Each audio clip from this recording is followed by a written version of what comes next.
السلام علیکم۔ محرم کی فضیلت یہ ہے کہ یہ حرمت والا مہینہ ہے۔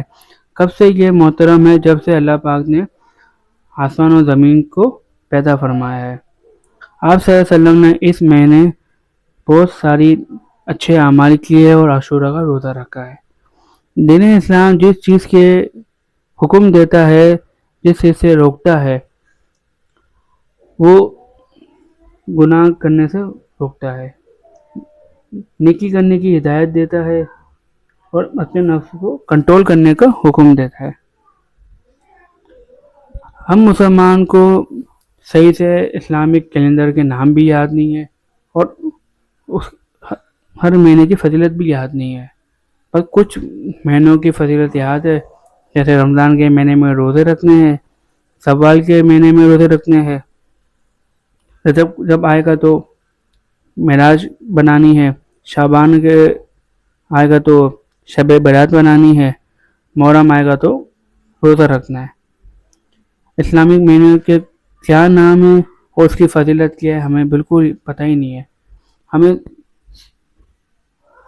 سولر کیلنڈر کے نام منہ زبانی یاد ہے، جنوری، فروری، مارچ، اپریل، مئی، جون، جولائی، اگست، ستمبر، اکتوبر، نومبر، دسمبر۔ اس طریقے سے ہمیں اسلامک کیلنڈر کے نام یاد نہیں، لونر کیلنڈر کے نام نہیں ہے، تو ہمیں ترتیب یاد ہونی چاہیے۔ جیسے پہلا مہینہ محرم ہے، صفر ہے، ربیع الاول ہے، ربیع الثانی ہے، جمادی الاول ہے، جمادی الثانی ہے، رجب، شعبان، رمضان، شوال، ذوالقعدہ، ذوالحج، یہ 12 مہینے ہیں اسلامک کیلنڈر کے حساب سے۔